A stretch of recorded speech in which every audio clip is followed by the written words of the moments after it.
All right, folks, real racers turn in both directions. Autocross, life skills, and the woman driver. You have to put this on the screen. Yeah, by Chris Lezotte. In a moment. Okay.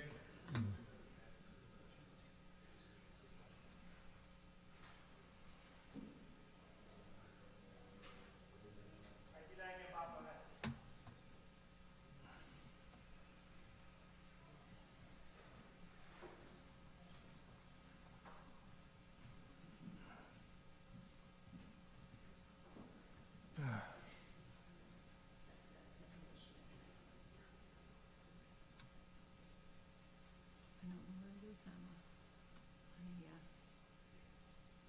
Yeah, stand by. Oh, come on, really.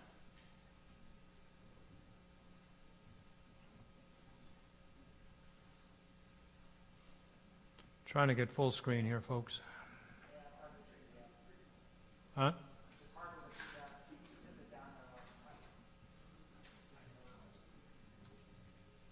is that it? Right there? Those arrows? There we go. Yeah. Okay. Go back to the beginning. No, wait a minute.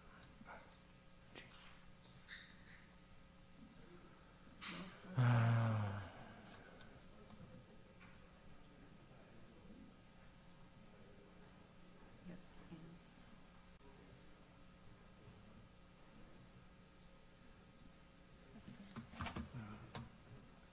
You don't see the. Yeah. You don't have your advanced mechanism. Oh, it's a PDF. That's yeah, what's I wrong. just used the arrows. Oh, you're going to do that? Oh, all right. I was trying to get in. PowerPoint? No. Yeah. No. Sorry. Yeah.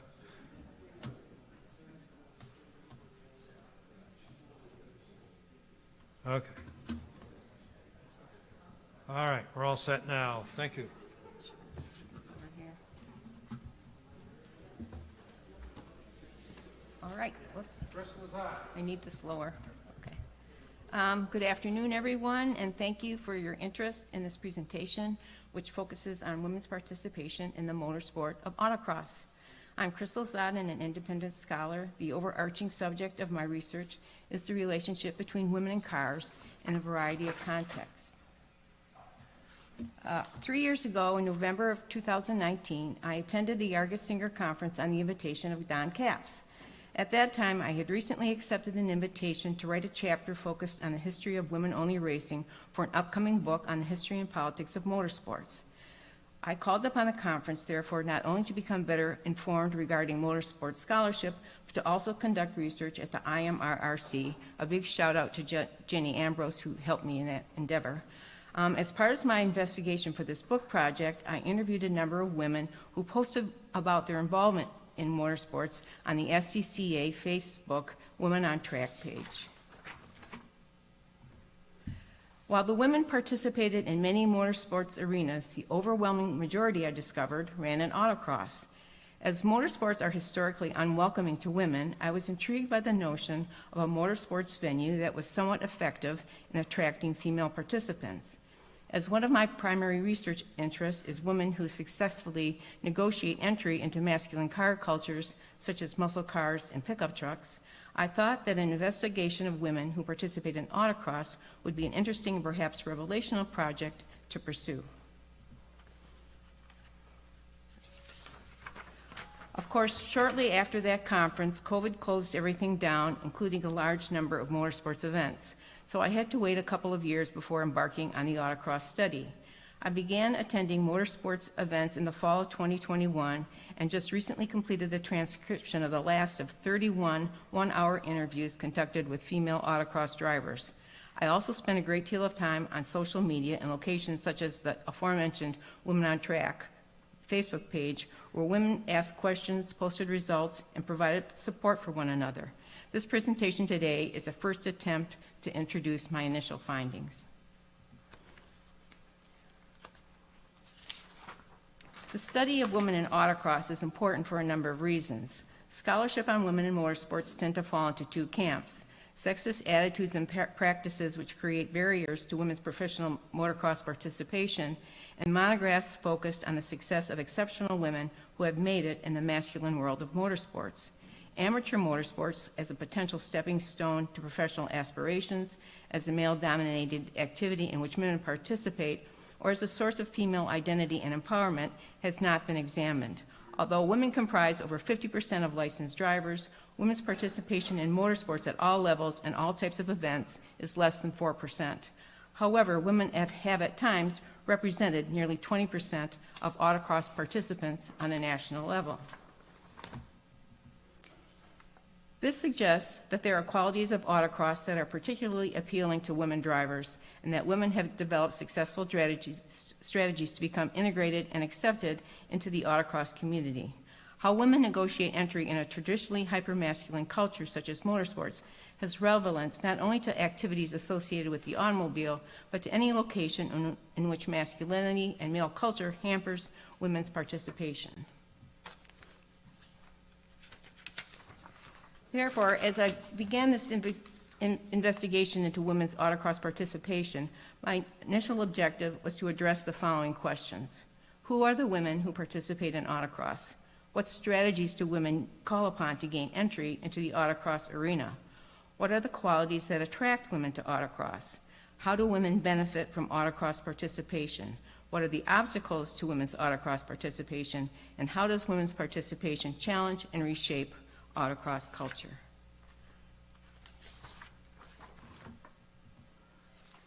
So what exactly is autocross? Although I suspect most of you are familiar with it, I thought I would provide a short description for those who are not. Autocross is a timed competition in which drivers navigate one at a time through a unique course defined by cones or pylons. Autocross events are typically held on flat paved surfaces like parking lots or airport tarmacs with few obstructions. Unlike racetracks, autocross courses vary in size, surface, and layout.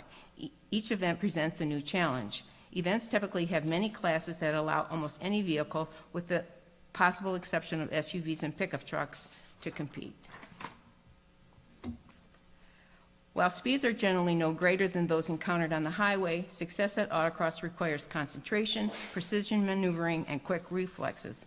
Autocross welcomes drivers of all ages and all abilities. The only equipment required is a driver's license, approved helmet, and vehicle.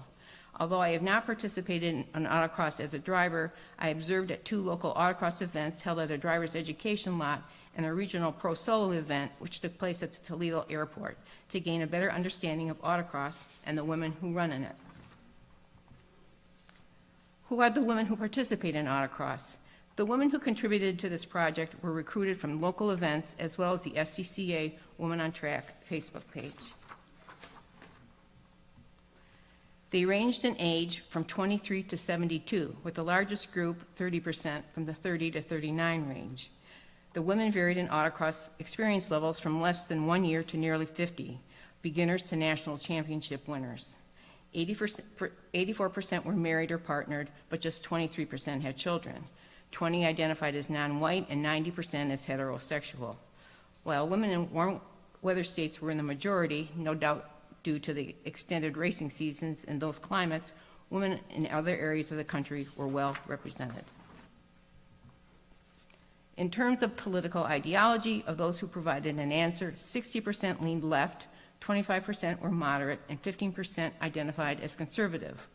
While the sample size is not large enough to be generalizable, the demographics do provide an interesting contrast to the white male conservative population that makes up the overwhelming majority of the motorsports population. This disparity does not only explain why women often have difficulty entering the motorsports arena, but also suggests that, in greater numbers, women have the potential to alter the motorsports culture to be more diverse, inclusive, and supportive. So what strategies do women call upon to gain entry into the autocross arena? An interest in automobiles in general, and motorsports in particular, is not cultivated in the majority of young women. Not only are gendered practices regarding toys that move enforced at a very young age, but women who express more than an average fascination with cars are often labeled unnatural or freakish. Consequently, women are often unaware of motorsports as something in which they can participate unless encouraged by someone or something with knowledge or interest. While a few of the women came from racing or car-centric families, most were introduced to autocross through car clubs, work environments, other racing communities such as motorcycles, or more often by male significant others, fathers, brothers, or co-workers.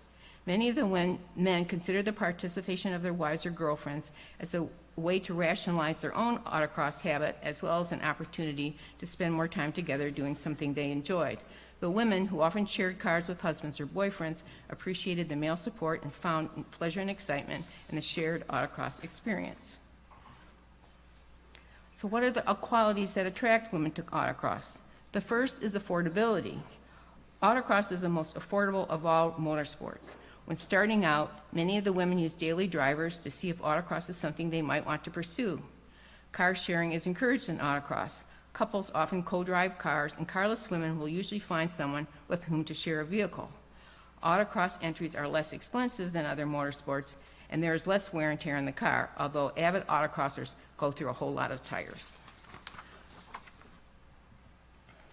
Historically and culturally, women have been directed toward practical vehicles. Consequently, it is often difficult for them to rationalize spending money on something as impractical and excessive as a race car.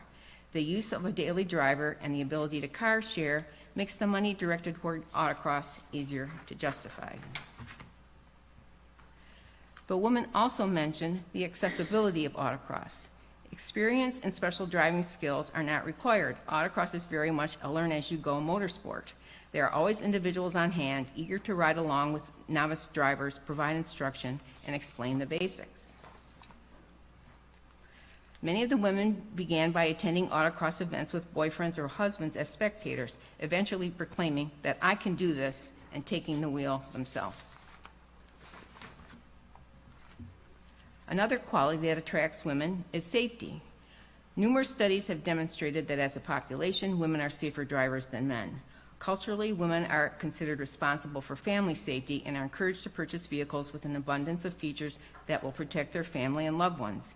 It is no surprise, therefore, that most of the women mention safety as an important component of autocross participation. Safety in autocross takes two forms. First, autocross organizations have established policies and procedures to make sure people on site, in cars, and on the course are safe. Secondly, the course itself is designed to minimize conditions that could cause harm. Cars are run one at a time on a flat, closed course without obstructions.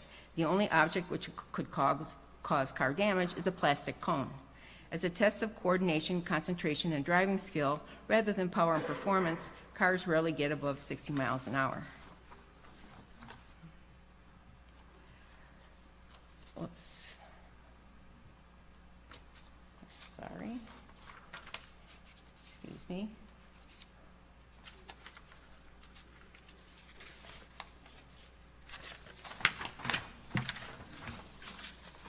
Okay, we're good. Many of the mothers in the group mentioned that autocross relieves the worry that something will happen to them on the track. Although most racing events are associated with high speed, risk, and daring, autocross is promoted and experienced as an exciting, exhilarating, adrenaline-pumping, yet ultimately safe way to experience motorsports. The most popular quality that attracts women to autocross is camaraderie. Almost all of the women mentioned that the camaraderie and support of the autocross community as a prime motivation for participation. As most come to autocross with little experience and a lot of trepidation, the support of other autocrosses helps to ease tension, build confidence, and become comfortable in the motorsports environment. There is a lot of downtime in autocross. With just 3 to 5 minutes of actual driving each day, the women use time spent in the grid and the impound to talk with other drivers, discuss what went right and what went wrong, and learn from each other. They talk about cars at lunch, at setups, or while working on the site. Autocross is a volunteer activity. If you run, you have to work. So helping with registration, working the course, spending an hour in the timing trailer, or volunteering as an instructor provides time to socialize while gaining a better understanding of the sport. Many of the women are active on social media and develop online friendships. Some attend regional and national events where the large group of female entrants provide a sense of solidarity and empowerment. Many of the women refer to the autocross community as family and feel that autocross has extended their circle of friends to all corners of the country. One of the ways camaraderie is nurtured is the ladies' classes. However, as an activity in which men and women are segregated, there is always controversy. Those opposed to ladies' classes believe that women can only improve by beating the boys. Those in favor cite the potential increase in female participation generated by ladies' classes. Many women start in ladies and move to open once their confidence and skill levels have improved.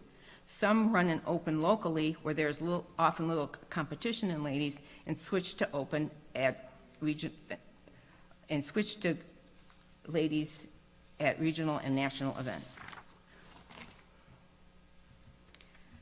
I attended a regional event at which there were large ladies' classes, and the camaraderie and support among the participants was palpable. The women began the day by joining in a group dance in the grid, then congratulated and commiserated with each other in the impound after all had completed their runs. Photos from the SCCA Solo Nationals held in Lincoln, Nebraska featured dozens of photos with women from all over the country joining together in solidarity. As many of the women mentioned, when gathered together in the ladies' classes, they feel confident and newly empowered.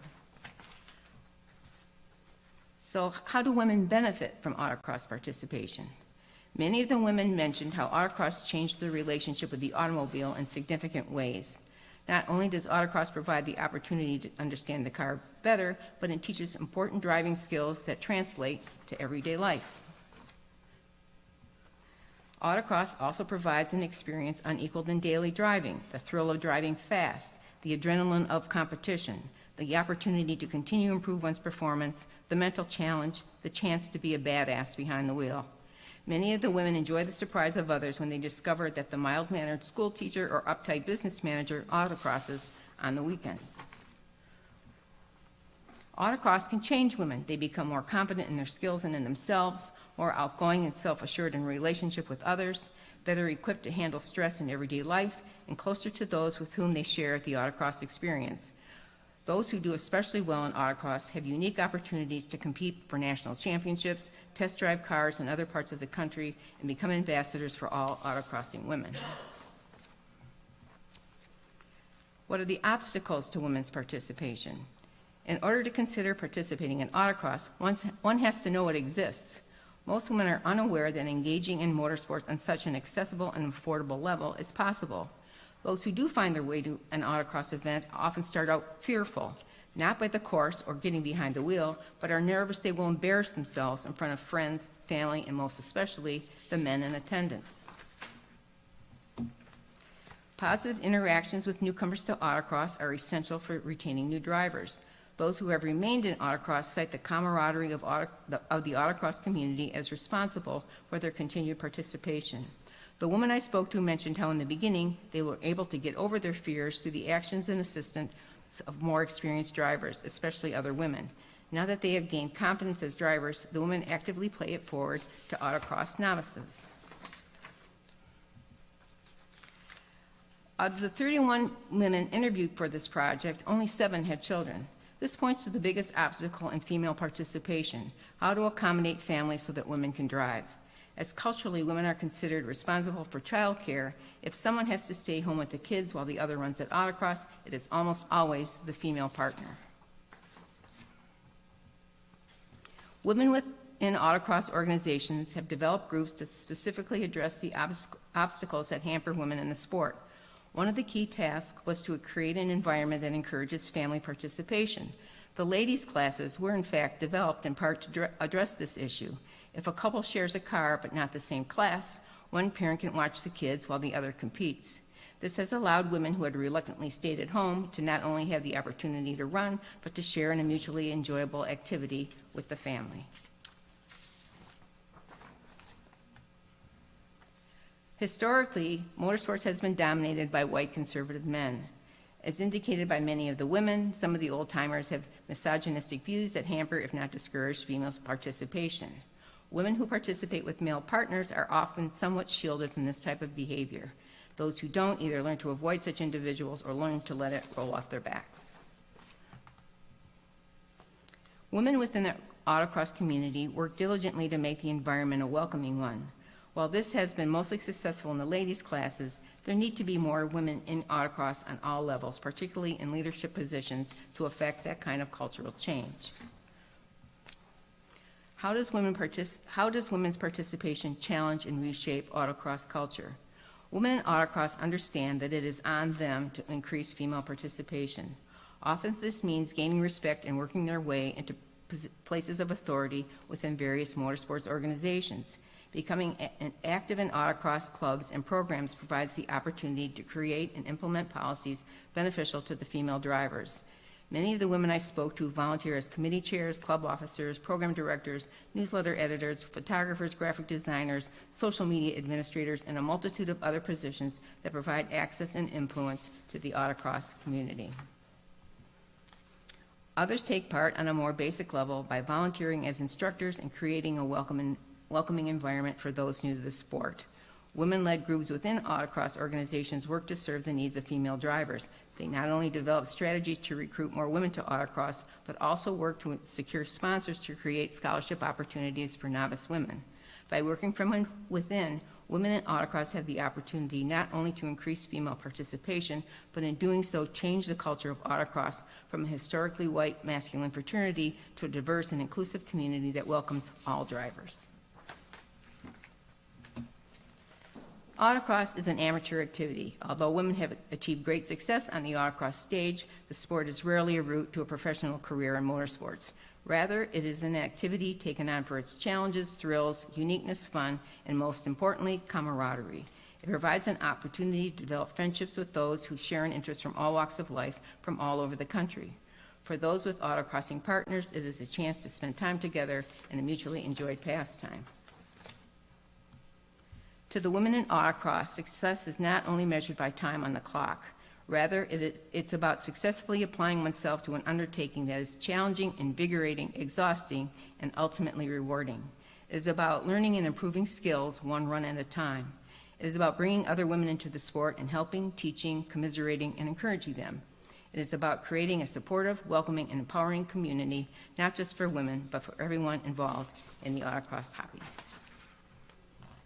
That concludes this presentation. Thank you for your attention, and I am welcome to any questions.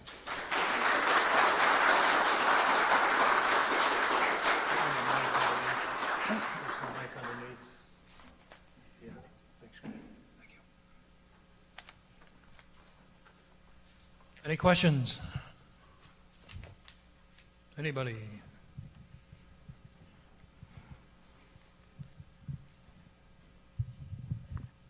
Can you tell me how to get in touch with SCCA and get my wife involved in this? SCCA and what? Can you tell me who I get in touch with to get my wife involved in this? Yes, I can. I interviewed her, yeah.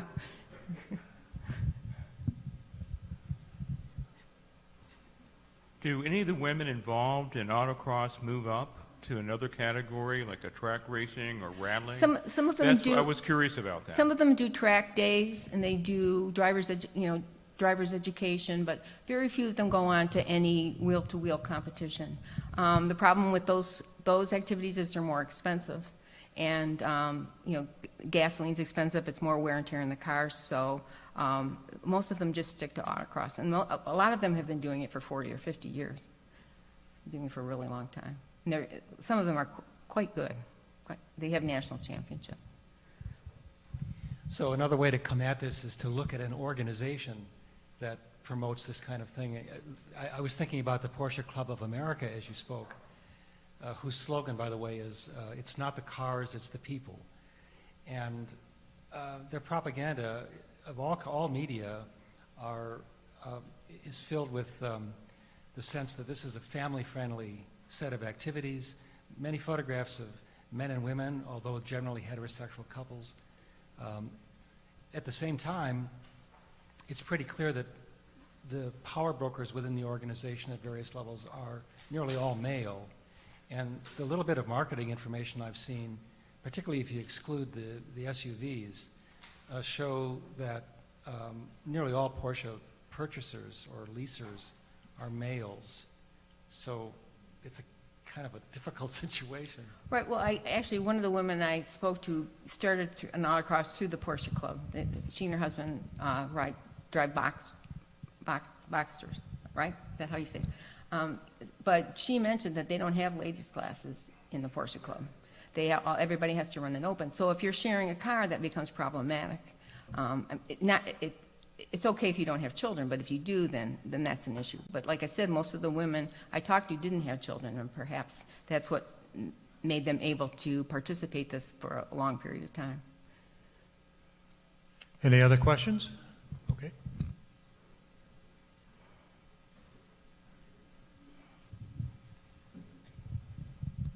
If I missed it, I apologize, but have you done this yourself, or in all of the research that you were doing, did you get the urge to get behind the wheel and do it yourself? No, I have not, and I am too old and to start. So, but I would like to ride along with somebody. I think that would be all right, but I don't really want to try it myself. I'm not that confident of a driver. But I didn't know it existed when I was younger, so.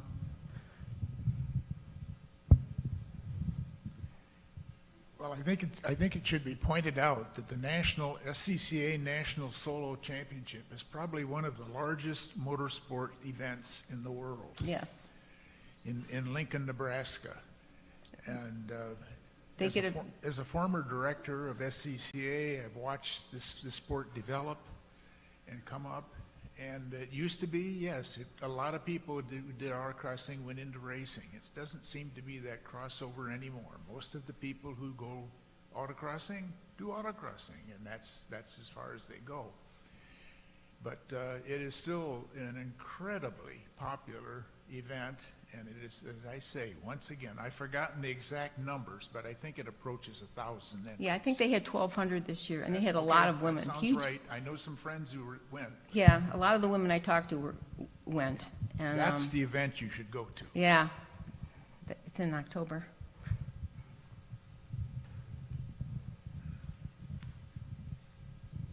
Hi, my name is Luis Martinez, and I'm very active in the Porsche Club of America. I used to be the president of the Finger Lakes region, and I'm a track instructor here at Watkins Glen, and I have been for over 20 years. I just want to give you a few positive examples of women in Porsche Club of America. The youngest ever track instructor certified by PCA, by Porsche Club of America, is Ashley Novak. She was 18 years old, and she was a track instructor here and elsewhere, and now, of course, she's married and has a family and all that. Another positive example is Aurora Strauss. Her father is Ari Strauss. Aurora Strauss, I remember when she was 11 years old, 12 years old, and she was being taught how to drive at Monticello Motor Club in Monticello, New York. Today, she's a professional IMSA driver as well as a Harvard graduate. And just last week, I released a story that went to the PCA Club Racing News, which is based in California, about a husband-wife club racing team, Steve and Mary Schindler, whom I've known, and they were here in June, and I wrote a story about Mary and Steve, and they each have what I call his and hers car, and they race in different categories, but they do race, and I could go on with many examples of being active in club racing sports for over 50 years. Thank you.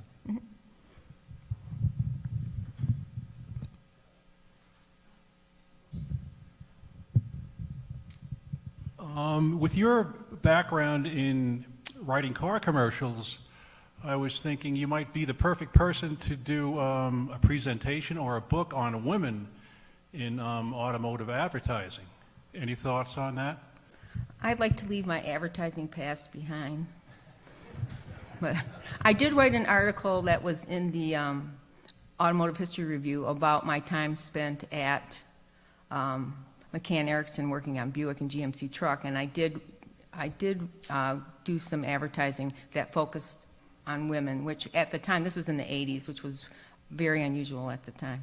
But as a book, no. But thanks for the idea. Anyone else? Questions? Okay.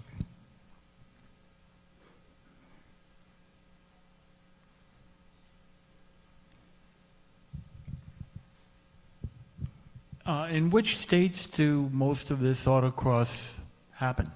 Well, the women I talked to were, a lot of them were on the West Coast, but there were also people in Utah, Texas, Georgia, Florida, New York.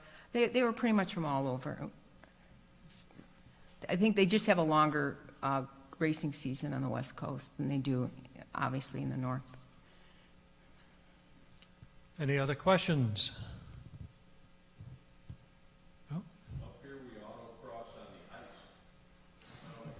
Well, I know they autocross in the rain. I don't know if they autocross on the ice. But-